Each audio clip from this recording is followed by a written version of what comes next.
a lot of these errors sort of culminate in errors about manhood, womanhood, marriage, and the family. So many of them center there. So with that in mind, open your Bibles with me to Ephesians chapter 5. And we want to look at some familiar passages of Scripture, but look at them perhaps through a different lens. Look at them through the lens of the errors and the attacks that are focused right here, and the answers that we have for those errors and those attacks right here. Also, I think it's very important for us to look at this in terms of missions, because oftentimes when we talk about missions, we talk about the establishment of the Lord's church. When we talk about advancing the Lord's church, especially when we talk about breaking new ground with the Lord's church. One of the things that we often fail to keep in mind is that when the gospel breaks forth in cultures, not only are we dealing with people coming to faith in Christ and perhaps leaving, other religions and finding Christianity, but inevitably, we talk about dealing with family structures in the midst of broken, sinful, pagan cultures that find this as foreign as the gospel. And so this is important ground to cover. As we go through here, we'll look at these places where the wars and the errors are found. We'll begin at verse 22. Wives, submit to your own husbands. We just stop there. We can stop right there. We're already at war. We're already at war with our culture, right? I didn't even finish the whole verse, and we're already at war with our culture. Wives, submit to your own husbands. Let me just point out, right? Let me just make my point here.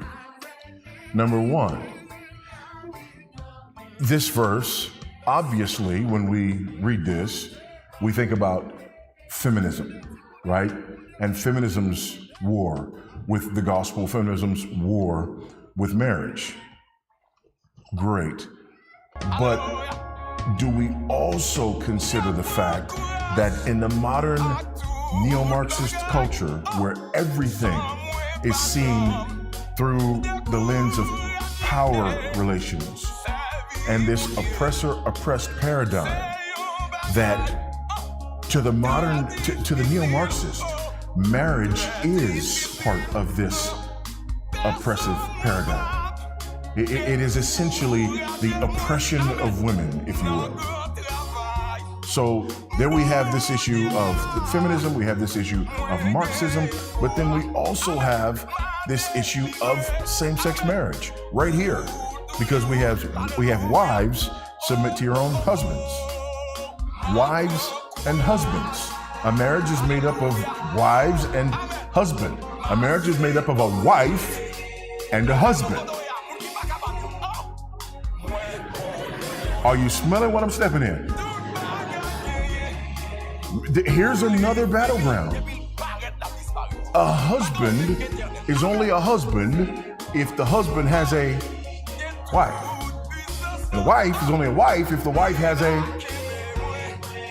So a wife can't have a wife. And a husband, watch this, can't have a husband. And them's fighting words today. They absolutely are. So we haven't even finished the first verse. And we see here that we're at war. But dare we forget that we're also dealing with the idea of wives as women and husbands as men, which means that we actually believe that there is something ontologically unique about manhood and about womanhood. And that God who made them male and female in his image. Again, another battleground. Okay? Before we even get out of verse 4. Wives, submit to your own husbands as to the Lord. There's the ultimate battleground. For the husband is the head of the wife, even as Christ is the head of the church, his body, and as himself its Savior. Now as the church submits to Christ, so also wives should submit in everything to their own husbands. Husbands, love your wives as Christ loved the church and gave himself up for her, that he might sanctify her, having cleansed her by the washing of water with the word, so that he might present the church to himself in splendor, without spot or wrinkle or any such thing, that she might be holy and without blemish. Well, now we're entering into another area of conflict, and this area of conflict is any idea that people need to be made whole.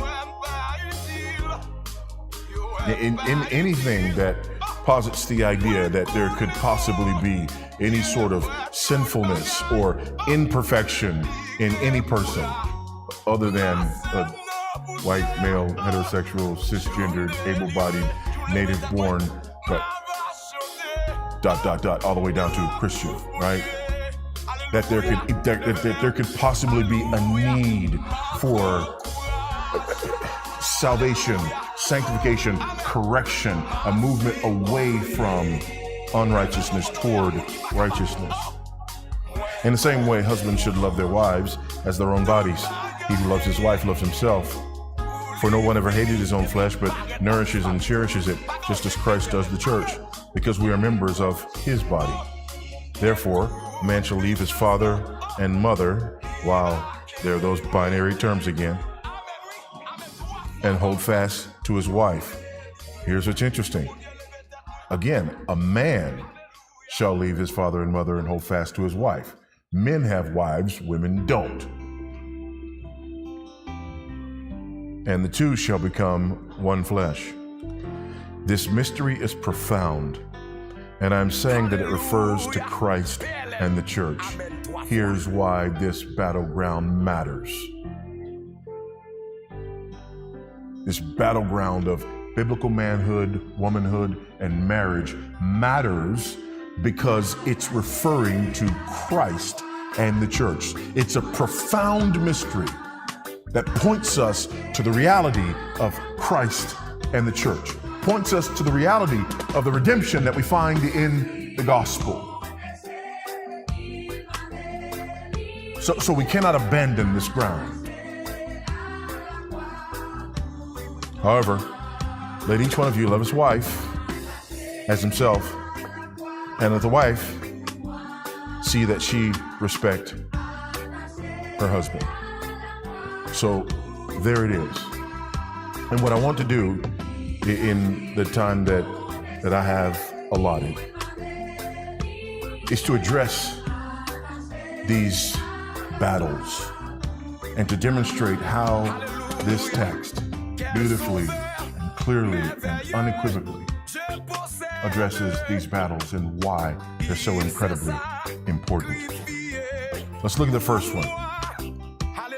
Wives, submit to your own husbands as to the Lord.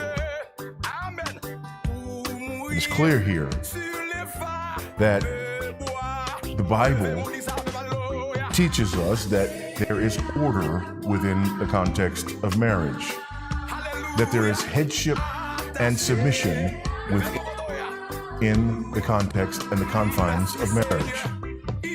Our call on this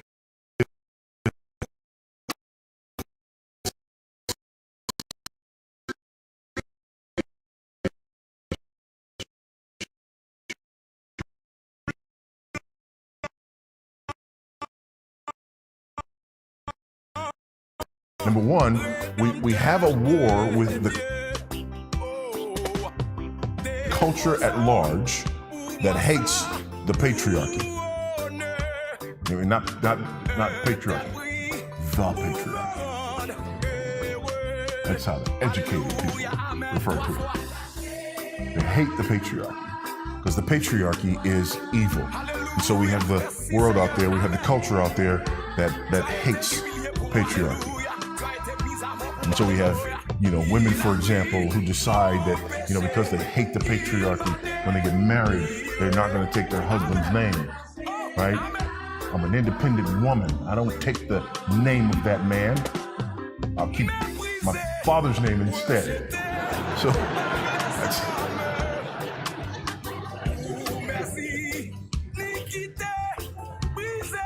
And so there's that battleground, and we need to deal with that, and we need to address that, and we will. But there's another battleground, and that's the battleground within our own camp of the people who've now decided that because the culture out there is at war with the patriarchy, what we'll do is we'll say, no, that whole patriarchy thing, that's a misreading of the text. That's not biblical Christianity. That's fundamentalism, right? That's those people over there who hate women and who want to dominate women. That's not the way we see it in the Bible. They argue that basically this is male headship. The concept of male headship is a product of the fall. And because it's a product of the fall, that when we find ourselves in Christ, we no longer experience this kind of headship. Listen to the evangelical feminist view, and that's what they call themselves, not me, the evangelical feminist view of Genesis 3:16. Genesis 3:16, by the way, to the woman he said, I will surely multiply your pain in childbearing. In pain you shall bring forth children. Your desire shall be for your husband, and he shall rule over you. But listen to this from Ada Spencer and Beyond the Curse. Her curse now was to be ruled, perversely to long for her husband and he to rule over her. She would want to be dominated by her husband and he would submit to this desire. Hey, I don't write the mail, I just delivered it, right? She would want to be dominated by her husband, and he would submit to this desire. God does not command Adam to rule or govern his wife. Rather, the curse is Eve's. The ruling is a consequence of Eve's longing after the fall.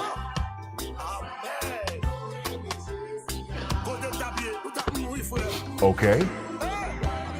Same phrase is used in the next chapter. Genesis chapter 4, verses 5-7. So Cain was very angry and his face fell. The Lord said to Cain, why are you angry? And why has your face fallen? If you do well, will you not be accepted? And if you do not do well, sin is crouching at the door. Its desire is for you, but you must rule over it. So according to Ada Spencer, what's happening is sin is longing to be dominated by Cain.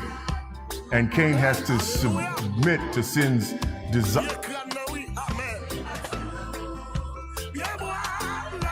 The Council on Biblical Equality. Sounds like a good thing, right?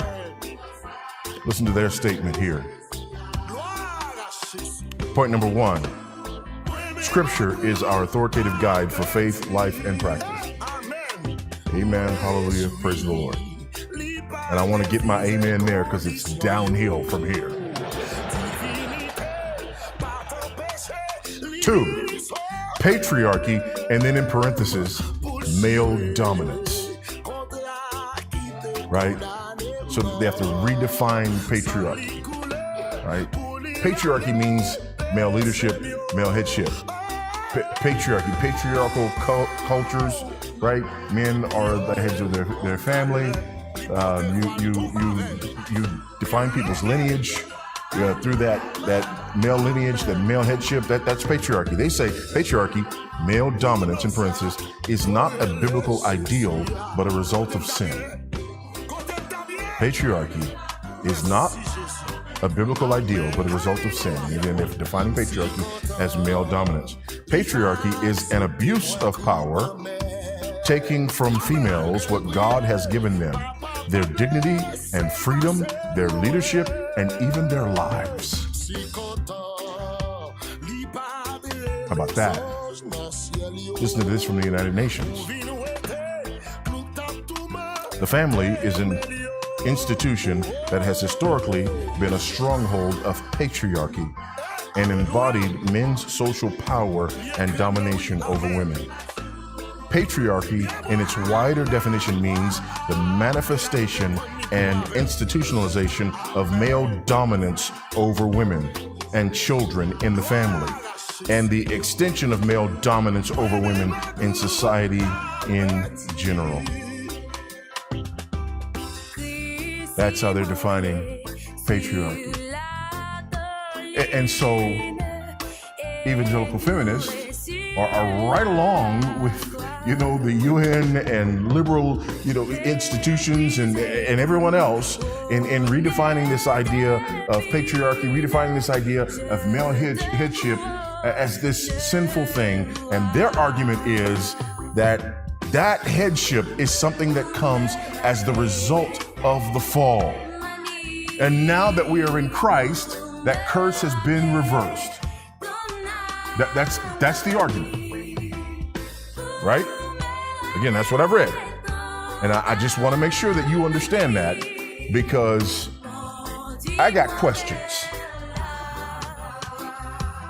Because if you remember, the first part of the curse for Eve was pain in childbearing. So if they're right and the curse has been reversed, why? Why are y'all acting like it hurts, Christian ladies?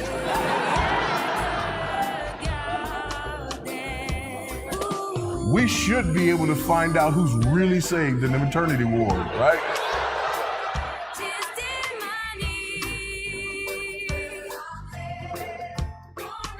It's absolutely ridiculous. Not to mention the fact that you have Adam's headship before the fall. The man was made before the woman, male headship. The woman was made for the man, male headship. I will make him a helper suitable for him, male headship. The woman was brought to the man, male headship. The woman was named by the man twice, male headship. And in case that's not enough, in Romans chapter 5, Paul makes it very clear that sin entered the world through one, not couple, but one man. Even though she ate first, sin entered the world through Adam. Why? Male headship. Also known as patriarchy. Please use the word, people. Please use the word. Don't run from the word. Embrace the word. If for no other reason than that it just messes with them so much.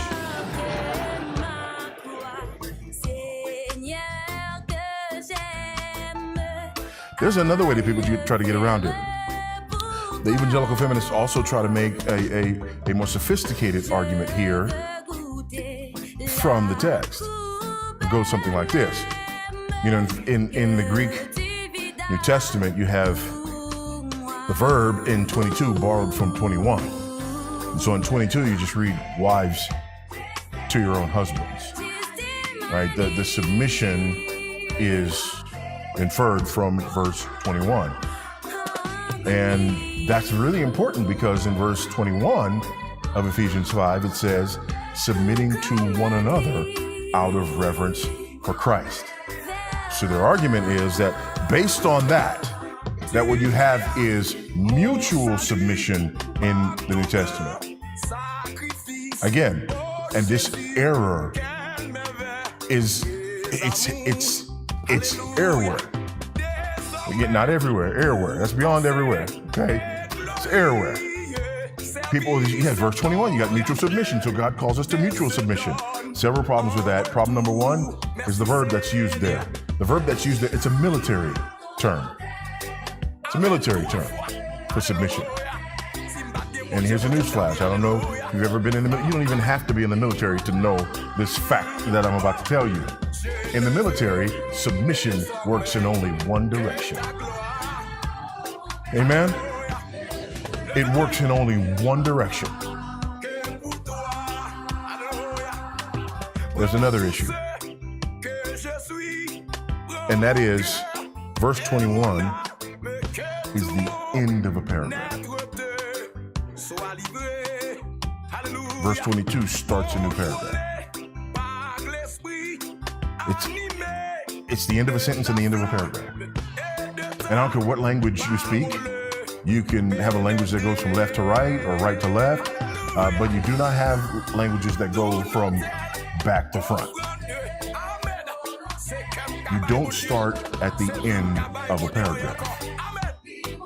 You have to start at the beginning of a paragraph, which means that if we're going to understand verse 21, we have to go all the way back to verse 15. And this is important because it's going to incorporate a whole lot of these other errors that we're dealing with. So when you go back to verse 15, an amazing thing happens. In beginning at verse 15, it's going to open up like a telescope. You have three contrasts. On the third contrast, you have three commands. And on the third command, you have three contexts. Okay? Three contrasts. On the third contrast, three commands. On the third command, you have three contexts. All right? This won't hurt.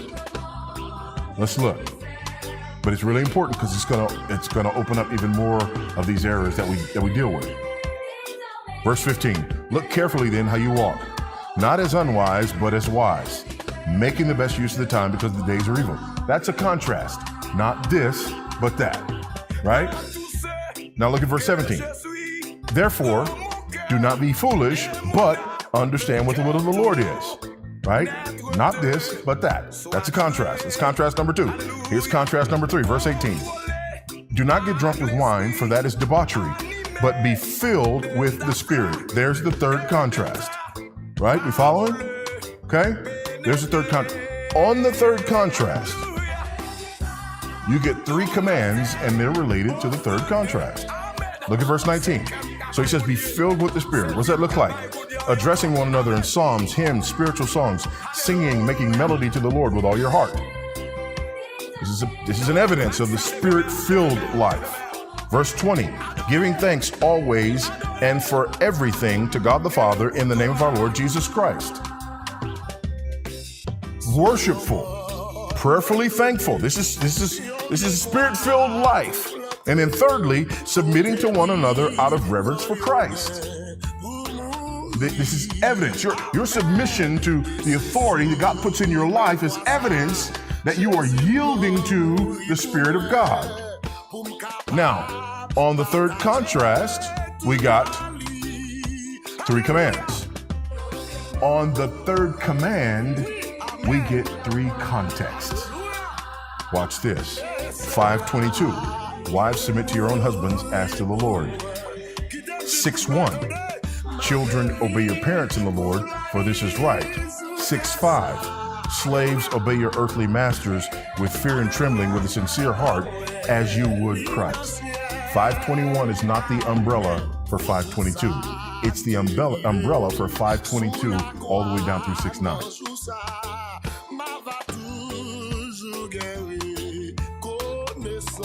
And that introduces another set of errors and controversies. Look at 6:1. Children, obey your parents in the Lord, for this is right. We hate children in our culture. We do.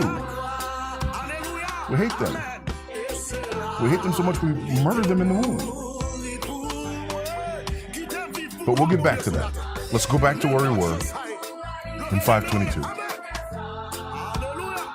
So we see that there's this error. There's this two-pronged error. People are at war with us. They're at war with us because they hate male headship. They're at war and they hate male headship because they hate God's headship. They're at war and they hate male headship because They're in rebellion against the Lord. They're in rebellion against Christ. And because their desire is to blaspheme this glorious picture of the relationship between Christ and his bride, the church. But the text could not be clearer. But let me also point this out. Wives, submit to your own husbands as to the Lord. The Bible doesn't say all women submit to all men. Amen, somebody. The Bible doesn't say all women submit to all men. This is about order within the context of the marriage relationship. My wife is called to submit to me. To me, as her husband. This is not about value, it's about order. Anything with two heads is a monster. Amen?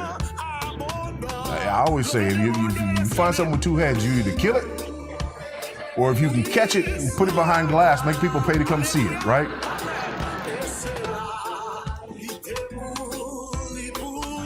This is about order, not value. Again, since he uses this military term, I think it's appropriate to use a military illustration here.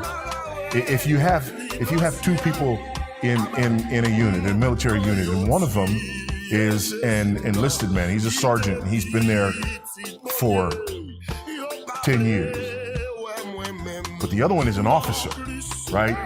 You got a young lieutenant who's been there for 10 months. Well, who's more valuable? It's not a trick question. It's the enlisted man who's been there for 10 years. Amen? It is. But in terms of order, who's superior? The officer who's been there for 10 months or 10 weeks or whatever. And for the sake of order, when the officer gives the order, what does the more valuable enlisted man do? Salute and execute. And if he doesn't, everything breaks down. Because it's not a question of value, it's a question of order.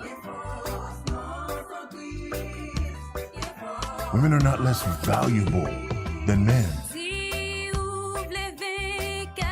When Adam sees Eve, he says, "This is at last bone of my bones, flesh of my flesh. She shall be called woman because she was taken out of man." These are statements of her equal worth and value and standing before God.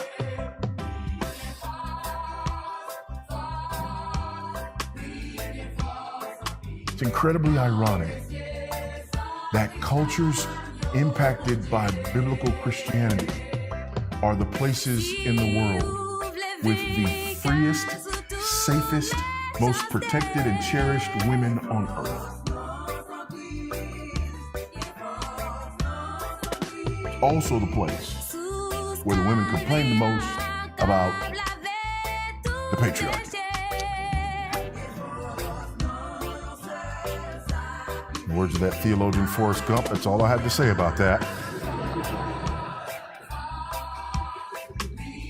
It's not about value, it's about order. And then it says, wives, submit to your own husbands as to the Lord. Wives aren't called to submit to their husbands because their husbands deserve it, have earned it, or are worthy of it. But in spite of the fact that we'll never deserve it, we'll never earn it, and we'll never be worthy of it.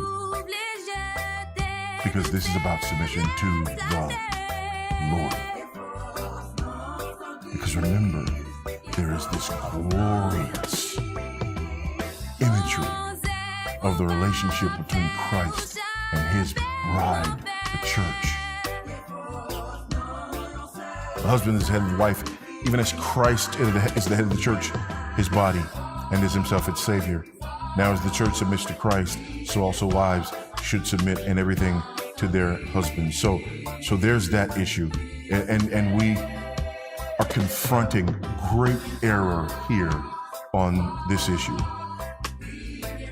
this issue of biblical womanhood and the true worth and value of women. And I think what we're also seeing is we're seeing the monstrous results of a culture that no longer views women as the weaker vessel to be protected. Which is why you have Aaliyah Thomas, who was able to swim for the men's team at Penn for 3 years, right? And then declare that he's no longer a man but a woman, and then all of a sudden go from middle of the pack to a national champion and take the crown away from an actual woman, and then to literally add insult to injury, be proclaimed by some as a woman of the year.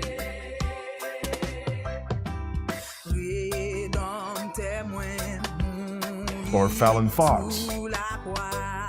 This is a while back. Fallon Fox was an MMA fighter. Yeah, you know where this one's going, huh?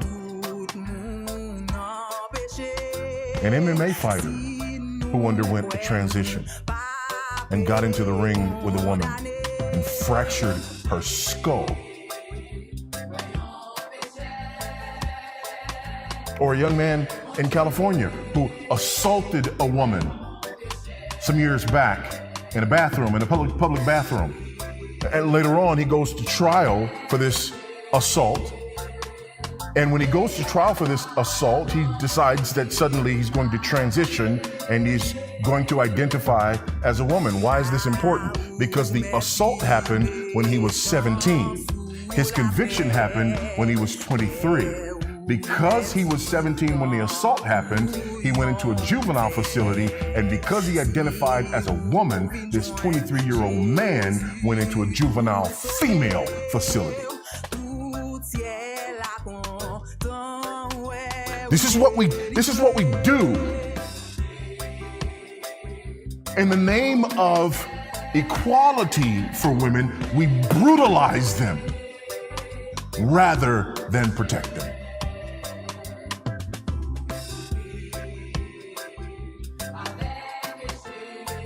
Verse 25.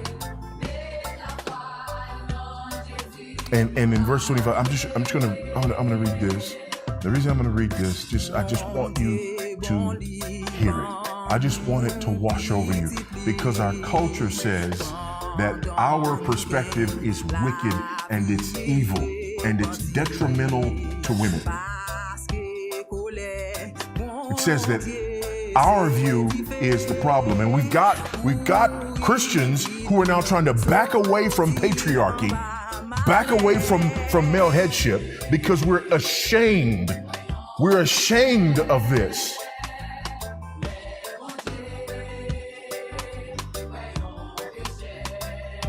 Husbands, love your wives.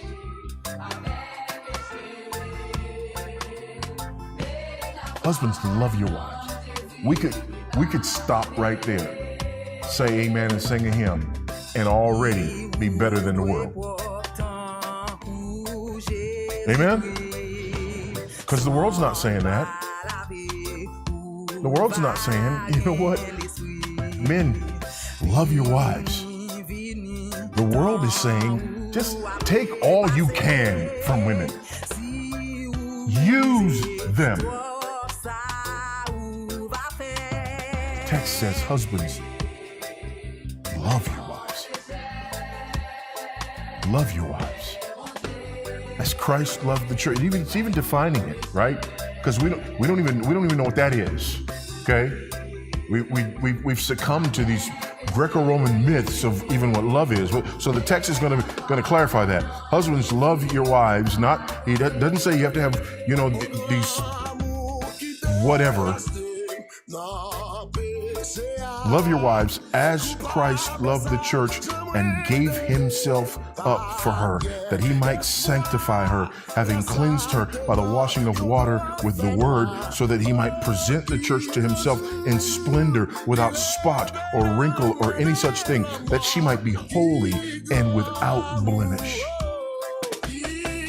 in the same way, like this. This is how husbands should love their wives as their own bodies. He who loves his wife loves himself. She's not just mine, she's me. For no one ever hated his own flesh, but nourishes and cherishes it, just as Christ does the church, because we are members of his body. That's what the world says is hatred toward women. Offensive domination and abuse of women. And if it is, then that means Christ is an abuser of his bride, the church. That's what they're saying. Why am I making that argument? Verse 31. Therefore, a man shall leave his father and mother, hold fast to his wife, and the two shall become one flesh. This mystery is profound, and I'm saying that it refers to Christ and the church. So if this is a picture of evil, wicked patriarchy, then the gospel is a picture of wicked, evil patriarchy. And we have blasphemed Christ's love for his bride, the church. That's why we can't give this ground. That's why this matters.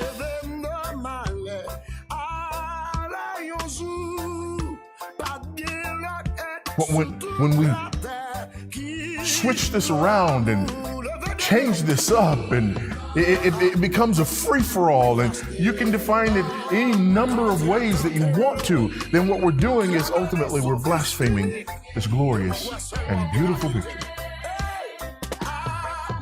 The love that Christ has for his bride, the church. That's why this is so wicked and so sinister. You can search the world over, and you will not find anywhere a more glorious and beautiful, life-giving picture of the relationship between men and women. You're not going to find women more cherished. And yet our culture is at war with this. Verse 33, however, let each one of you love his wife as himself, and let the wife see that she respect her husband. Now let's go to 6:1, and let's look at the other thing, the other error. Children, obey your parents in the Lord, for this is right. We've turned this on its head. First of all, your children are not yours. Children, obey the state, for this is right. We've even moved from that. Children, obey your feelings, for this is right. And then on top of that, we say, parents, obey your children's feelings, for this is right. So if Johnny comes to you and says that Johnny is now Susie, it is your job not to instruct Johnny that he's not Susie, but to instruct Susie that you affirm her as Susie. That's your job. Your job is to obey, to submit to what it is that your child says that he or she is. Sounds like the same twisted logic of the evangelical feminists. And it is.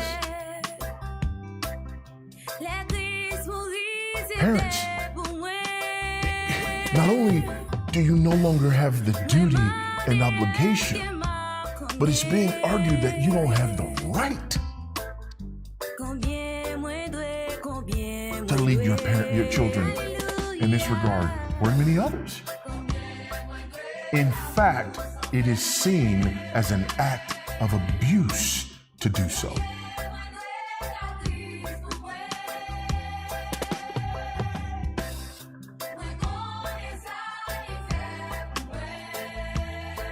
Verse 2, honor your father and mother. This is the first commandment with a promise. Again, this is hugely problematic. Because the idea of children obeying their parents and children honoring their parents, this idea reeks of patriarchy. This idea reeks of hierarchy. Because it is patriarchy and it is hierarchy. But to the world that we're living in, this world gone mad, patriarchy and hierarchy are evil by definition. That it may go well with you and you may live long in the land. And then it gets worse. Look at verse 4. Fathers, do not provoke your children to anger, but bring them up in the discipline and instruction of the Lord. Now we've lost our ever-loving minds.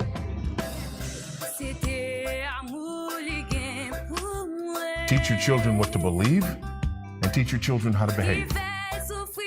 Essentially, that's what's said here. Parents, it's your job to teach your children what to believe and teach your children how to behave. And in the day and age in which we live, this is tantamount to child abuse.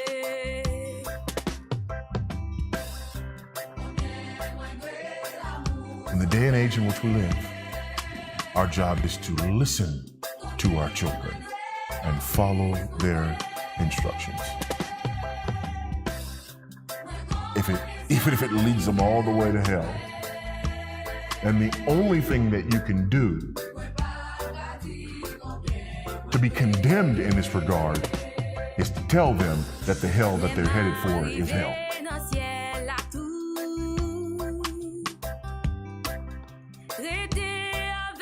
These are the battlegrounds. These are the battlegrounds. This is where the war is being fought. These are errors that are actually creeping in. And we have people who name the name of Christ who are beginning to parrot these things and who are beginning to condemn those who call it out, who say that there's just two sexes, there's just two genders, who say that marriage is between one man and one woman. A husband can't have a husband, a wife can't have a wife. Who say that one of the defining characteristics of marriage is the potential for the union to produce children.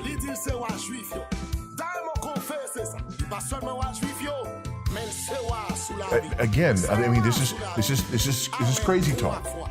And people try to make ridiculous arguments. Say, oh, well, you want to argue, male-female marriage because, of the potential for reproduction. But, what about couples who are beyond reproduction? No. What we're arguing is not that every marriage is going to produce children. We know that that's not always the case. But what we're arguing is that when God designed man and God designed women, he designed them in such a way that man and woman comprises a union that can reproduce and bring life. And therefore he instructs us as to what marriage is supposed to be comprised of. Those two pieces that come together, and we know that the rightness of those two pieces coming together, because when they come together, by definition, they're the only union that can produce life. That's what we're arguing.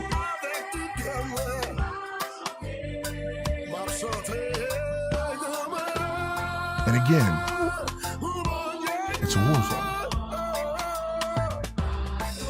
My children are my children. It's a war zone. My children are not wards of the state. It's a war zone. My job is to instruct my children, not to take instruction from them. It's a war zone. If Johnny tells me that he's Susie, I'm going to tell Johnny, no, actually, you're not. You're Johnny. Listen, I have more tolerance. And I do have some tolerance. Contrary to all the rumors, right? I do have tolerance. And I do want people to like me. I get that one too. I'm not a sociopath. I do want people to like me. If they don't, it's okay. But I do want people to like me. But I have more tolerance if Johnny comes to me and says, I'm Batman.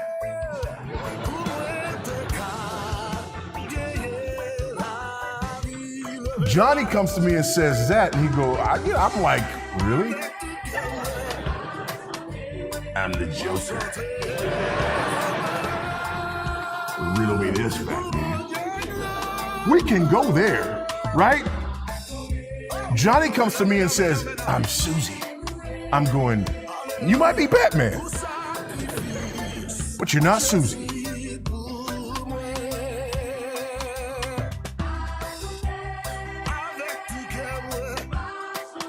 And it would be as ridiculous for me to follow through on the Johnny, you're really Susie.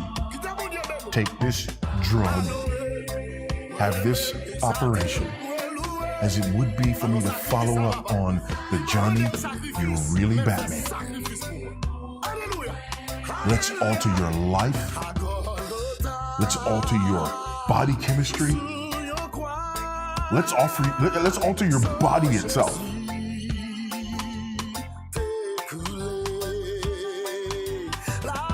And then let's make everyone else around you be in on it or be condemned.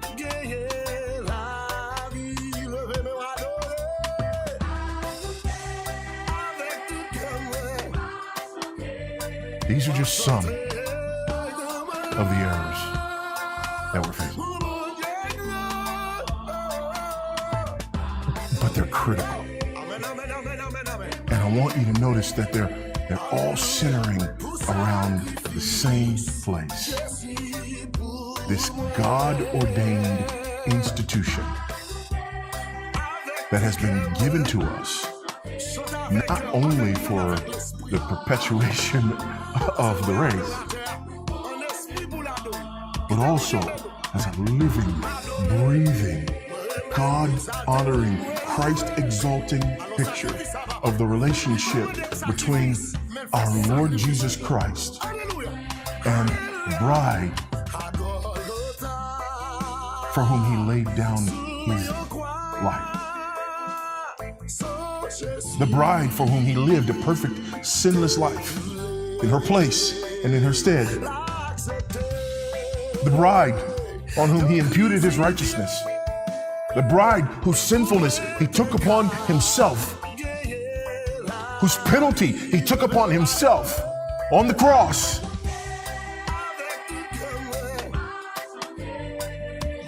And died, was crucified, and buried, and raised again on the third day to vindicate her.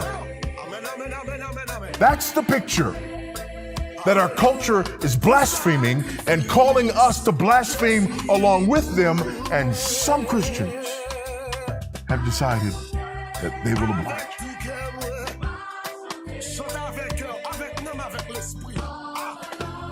It's a bridge too far.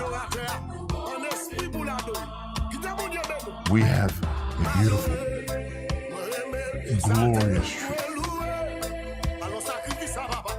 Let us proclaim it faithfully. Let us live it faithfully. Let us defend it faithfully. For our Savior's sake and for the sake of generations to come. Let's pray. Father, we thank you and praise you for your goodness and your kindness and your mercy toward us. We recognize that we are in the midst of a pitched battle. But this battle is essentially not ours. The world is not at war with us, it's at war with you.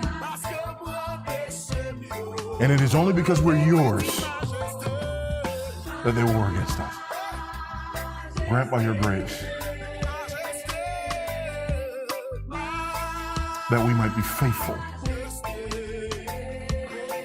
Grant by your grace that we might be bold and courageous. Grant by your grace that we might be a glorious, beautiful, winsome picture even in the midst of our great opposition. For we pray these things and ask these things in Christ's name and for his sake.